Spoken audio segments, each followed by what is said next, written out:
We last spoke on the show a few months ago, just before the 2024 election. And at the time, the crucial word you used to describe Donald Trump was irrelevant.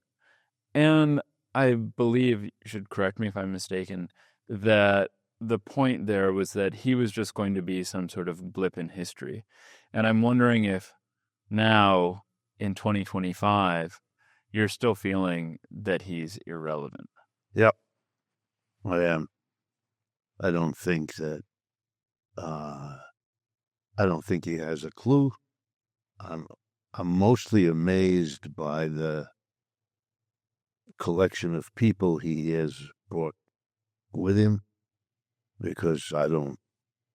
I wait for somebody in that group, and that may still emerge, but I wait for somebody who seems to me, at least, to have a sense of a strategic perspective that understands the basic problems and comes up with a plan of how to deal with them. I'm not expecting a plan that's foolproof, a plan that can't fail, and nothing like that, but just a kind of coherent assessment of what the problems are, connected to a coherent plan.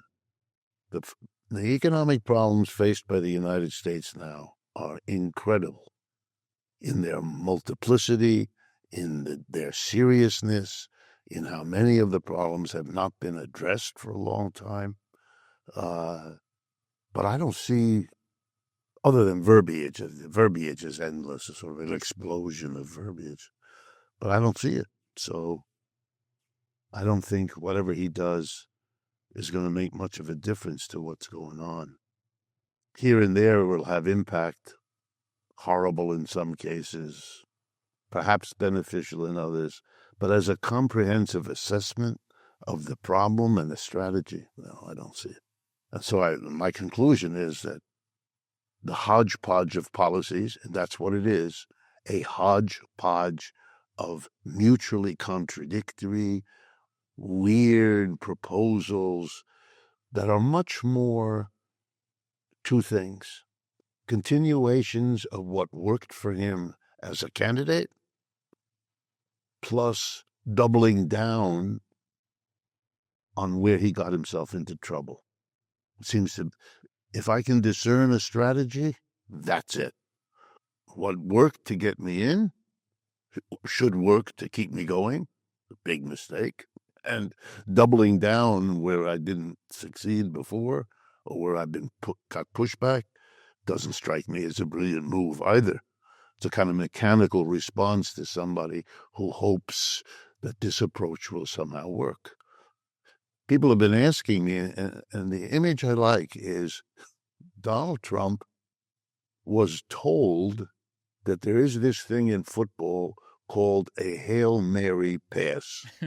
That's when the quarterback, in a tough situation, just leans back and heaves the ball downfield as far as possible, tells his confederates on the team, those that are responsible, go into this direction, go to the left corner.